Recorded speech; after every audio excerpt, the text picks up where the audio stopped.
নবীজি বলেছেন তিন কারণে মানুষের হায়াত কমে যায়। তিনটা আমল করলে, তিনটা বদ আমলে মানুষের হায়াত কমে যায়। দুনিয়ার জমিনে হায়াত কমে যায়, কমতে থাকে, হায়াতও কমে যায়, রিজিকও কমে যায়।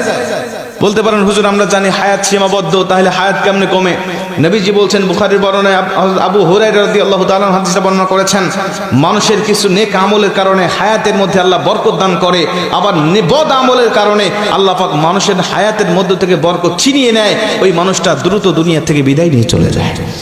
হায়াত নির্ধারিত, রিজিকও নির্ধারিত, কিন্তু আল্লাহ পাক এর মধ্যে বরকত রেখে দেয়। একটা উদাহরণ দিয়ে ভালো বুঝবেন। হালাল পথে কেউ ইনকাম করে মাসে 10,000 টাকা, হারাম পথে কেউ ইনকাম করে মাসে 50,000 টাকা।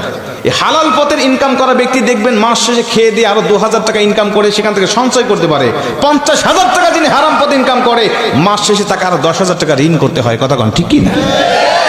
তার মানে হালালের মধ্যে আল্লাহ বরকত রেখে দিয়েছেন, হারামের মধ্যে কোনো বরকত নেই। নবীজি বলছেন হাদিসের মধ্যে, যদি ওই ব্যক্তি আল্লাহ পাকের নাশুকরি করে, আল্লাহ পাকের শুকরিয়া আদায় থেকে মুখ ফিরিয়ে নেয়, তখন আল্লাহ পাক তার হায়াতটাকে সংকীর্ণ করে দেয়, হায়াতের মধ্যে থেকে বরকত আল্লাহ পাক ছিনিয়ে নেয়। এজন্য সব সময় আমরা হায়াতের আল্লাহ পাকের শুকরিয়া আদায় করতে থাকবো ইনশাআল্লাহ। যে পজিশনে রেখেছি আমরা ওই পজিশন থেকে শুকরিয়া করব। 2 নম্বরে নবীজি বলছেন, ওই ব্যক্তির হায়াতটাকে আল্লাহ পাক সংকীর্ণ করে দেয় যেই ব্যক্তি দুনিয়ার জমিনে প্রয়োজনের থেকে অতিরিক্ত খাবার খায়।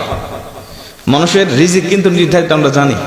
রিজিক শেষ হয়ে যাবে, আপনার হায়াত ফুরিয়ে যাবে, আপনি দুনিয়া থেকে বিদায় নিয়ে চলে যাবেন। একটা দানা যখন আপনার জন্য পৃথিবীর এই প্রান্ত থেকে ও প্রান্ত ফেরেশতারা খুঁজে পাবেন না, আপনার রিজিকের ব্যবস্থা হবে না, সেদিন মালাকুল মউত আপনার কাছে উপস্থিত হয়ে যাবে। খাবার খাবেন, হিসাব করে খাবেন। 3 নম্বরে নবীজি সাল্লাল্লাহু আলাইহি ওয়াসাল্লাম বলছেন, ওই ব্যক্তির হায়াত আল্লাহ পাক ফুরিয়ে নেয়, কমিয়ে নেয়। ওই ব্যক্তিকে আল্লাহ পাক দ্রুত তার হায়াতের মধ্য থেকে বরকত আল্লাহ পাক ছিনিয়ে নেয় যেই ব্যক্তি আত্মীয়তার সম্পর্ক ছিন্ন করে ফেলে। আত্মীয়তার সম্পর্ক ছিন্ন করা মানুষ এখন আমাদের সমাজে বাড়তেছে না কমতেছে? আমার হক আমার বোন পাবে, আমার বোন আমার বাবার থেকে হকটা নিয়ে চলে গেছে। আমি বুঝেছি আমার বোন কেন আমার হক নিয়ে চলে গেল, আমার ফুফু কেন হক নিয়ে চলে গেল। আমি তখন থেকে আমার বোনের সাথে, ফুফুর সাথে আমি সম্পর্ক ছিন্ন করে ফেলেছি।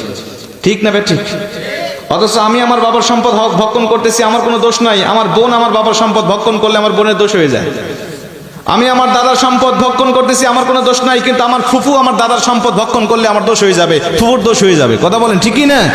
এই সম্পত্তির জের ধরে আজকে অধিকাংশ আত্মীয়দের সাথে আমাদের সম্পর্ক ছিন্ন হয়ে গেছে। আজকে আমাদের সম্পর্ক ভালো নাই। অথচ নবীজি বলছে, যেই ব্যক্তি আত্মীয়তার সম্পর্ক ছিন্ন করে, ওই ব্যক্তির জন্য জান্নাত একেবারে হারাম করে দেওয়া হয়েছে।